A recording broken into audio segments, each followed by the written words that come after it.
And joining us now is David Zweig, a writer, lecturer, and musician based in Brooklyn. His first nonfiction book is Invisibles, The Power of Anonymous Work in an Age of Relentless Self-Promotion. David is also the author of a recent look at an article which took a look at the factual bases of a couple claims made by David Brooks.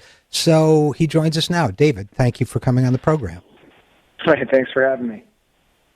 So let's see. First of all, Invisibles takes a look at people who do critical jobs, and if they do their jobs well, you don't even know they're there. But David, and hopefully we'll have time to get back to that. But David Brooks, we all know he's there. And I wanted to ask you about what you uncovered about David Brooks's latest book, and why you think it's important. So let's start with David Brooks's latest book, The Road to Character. What did you find out? Yeah, it's funny that you mentioned my book. I mean, that sort of led me on this kind of down the rabbit hole, so to speak, and finding some of the errors I found in Brooks's book. I approach this. I don't know the angle of your radio show. I mean, I approach this apolitically. This was simply I was doing research for my book, and which in the kind of broader context of my book, the people who I focused on were these skilled professionals, but who don't seek attention. And the broader argument I make is that today we are in a culture where it seems like attention is valued above everything else.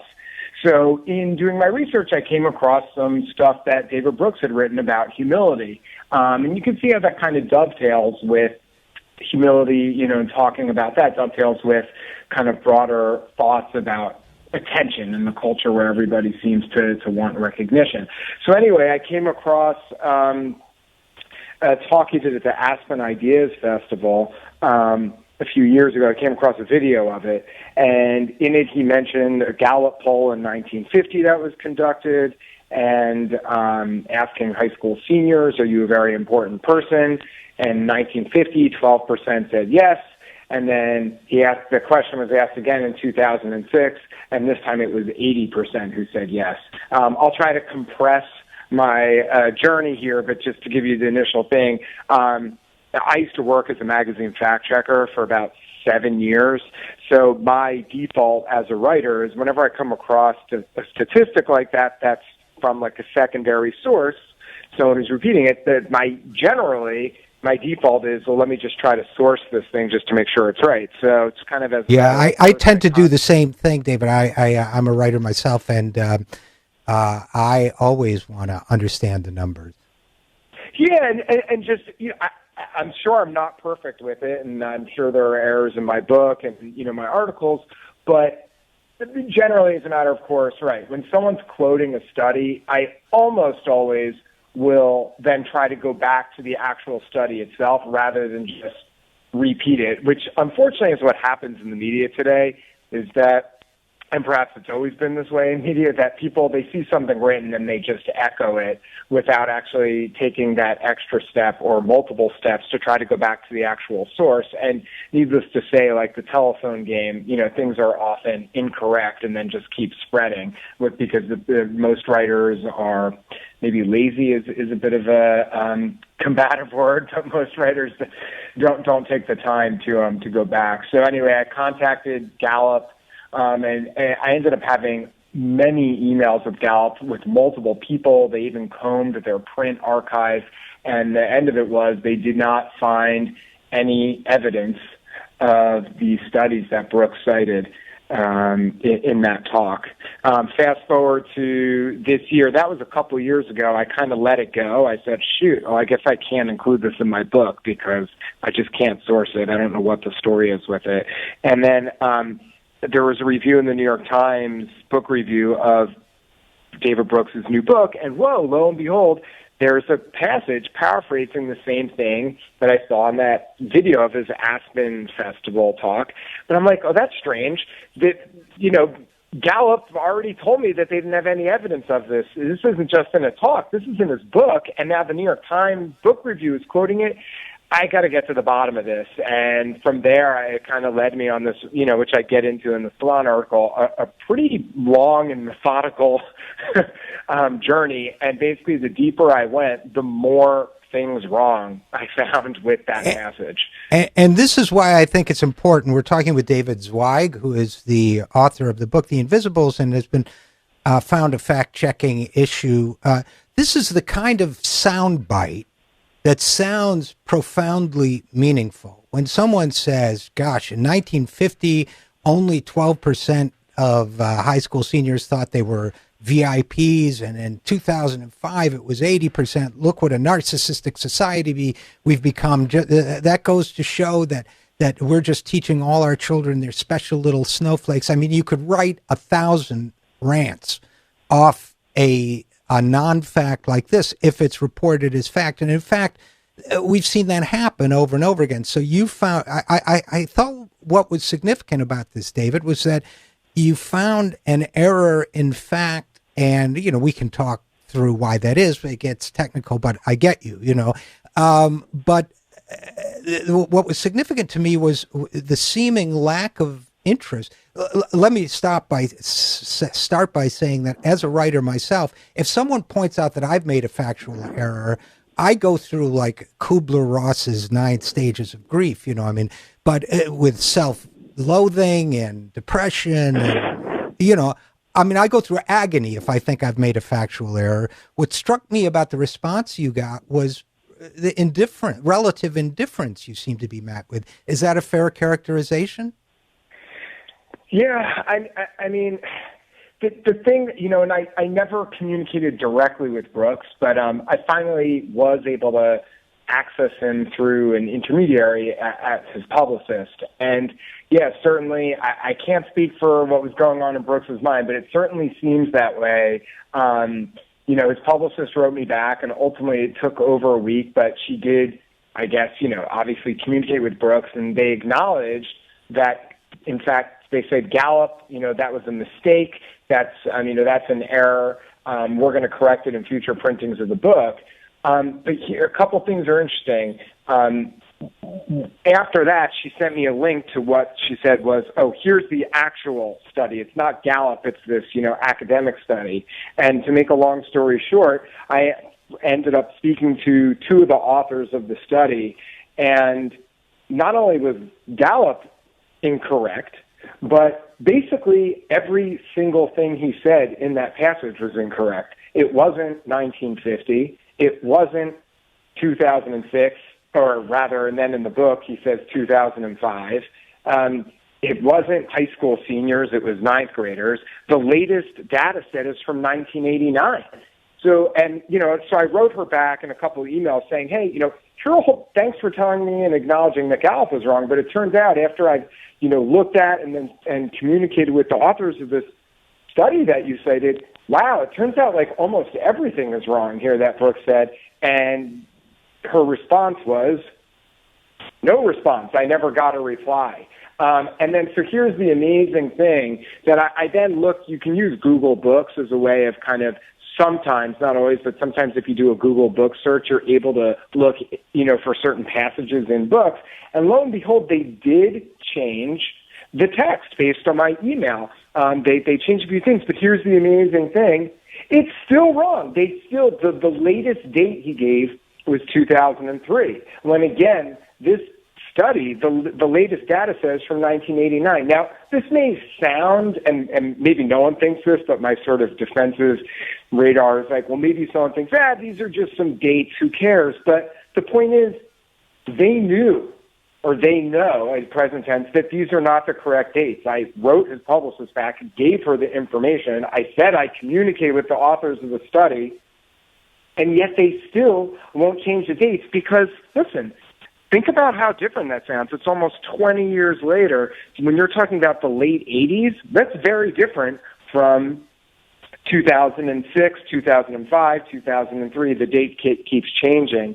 And, I think it may not fundamentally change the arc that Brooks is trying to talk about, but it certainly changes the punch. And that's kind of what I talk about in the article, is that again and again, interestingly, as Brooks distances himself further from the truth, interestingly, his passage becomes more and more specific. And, what I say is I suppose that's really a mark of his skill as a writer. And both his kind of skill and his weakness, that he knows what works. He knows what's going to be a really resonant passage. And if you Google David Brooks and Gallup, you're going to see just almost an innumerable amount of media outlets echoing this passage, even though it's wrong. And they love, as you started off your segment here saying, like, people love to use this as this kind of, see, the youth of today, blah, blah, blah. Right. But it's wrong. It's not the youth of today. It was 1989. And this is, incidentally, a whole separate issue from the interpretation of the data and how the authors, really push back against Brooks's taking one question out of context as well. That if you look at the poll, that question was part of a subset of questions about what's known as ego inflation, which, essentially is about humility. And ego inflation overall did not increase very much over the span of whatever is, 40 years or something. So he's really misrepresenting what the authors are trying to say and what they think, in an academic context, what their paper is trying to say. So it just was wrong on so many levels, both the specific facts as well as the interpretation. And unless I'm missing something, I guess it's possible. It certainly seems like he doesn't care because I communicate with his publicist, and they still just, still don't have the thing correct. And that's part of what I wanted to talk to you about, David Zweig. David is the author of the book, The Invisibles. What bothers me about the behavior of David Brooks, it's not just David Brooks either. I mean, as I mentioned earlier, I not only care, I go into a severe tailspin if I think I've gotten a fact wrong. And it's a very emotionally, it's a disruptive thing for me. And I think it should be for every writer. And you're right. Yes, this show does have a political viewpoint. My writing has a political viewpoint. But the one thing I never politicize and never tweak or do is information. I mean, I kind of think that that's a value I could hold and share with apolitical people across the political spectrum of a certain type who write. Get the facts right, whatever you do, particularly if you write for a newspaper or a publication. You got to start by getting the facts right. So the indifference that you experience bothers me. And I'm not just thinking about the writers who have been exposed or gotten in trouble for blatant falsehoods. We all know those stories, the downfall stories. But I'm thinking about people who are still writing, who have maybe been slightly tarnished or singed. I mean, there was an expose of David Brooks 20 years ago talking about he got some of his facts wrong about the suburban counties where he kind of said his whole Bobo's in Paradise thesis. But he's not the only one. Yeah, which I've since read that. A lot of people have kind of come out of the woodwork, or at least the virtual woodwork, to contact me and say, "Hey, have you read this? Have you read this?" So yeah, it turns out this is something apparently a bit of a pattern. It is fascinating. I can't know what's going on through his mind, and I think a lot of writers bend things toward, whatever. They sort of work backwards. I have a thesis, and I'm going to work backwards from there and just find stuff to support it.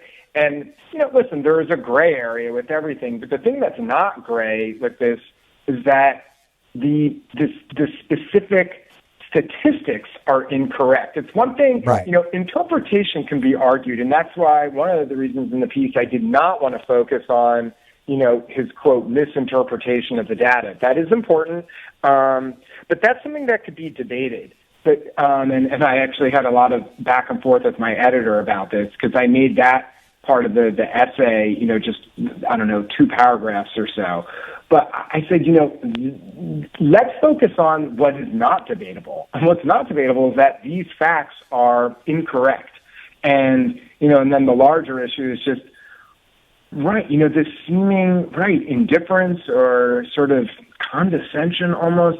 And so the thing that I talk about in the article and that I genuinely am interested in and think about is, well, was this on purpose or was this just like someone who's just so, I don't know, negligent because he just thinks he can do whatever he wants. He's almost not even thinking about it. It's just like, whatever. And ultimately, what I concluded was, it doesn't matter. That's the Right. wrong question to ask, whether it's on purpose or not. The point is, if you're this sloppy with your work, and every writer has mistakes, but when someone, when you've done this over and over, and then when someone's communicated with you, at least through your publisher saying, hey, here are more specific things I found wrong, and then there's just no response, and then when the text is changed in the book, it's still with multiple inaccuracies. That's just, the culpability in that is just kind of crazy. I mean, there's almost like a disregard or condescension toward the reader when you do something like that. That is just kind of baffling to me. Right, and I think we'll probably have to keep it there, but I think it has something to do with the culture of mass pop journalism, or whatever you want to call it, as it exists today. And I think it's going to take vigilance on the part of people like yourself and some others to push back against it. And I think it's an important thing to do because I think the integrity of the process is very important. So thanks for writing that piece. Thanks for coming on the program, David Zweig. Thanks for joining us. Thanks for having me. We will be right back after this. I'm Richard RJ Eskow, and this is The Zero Hour.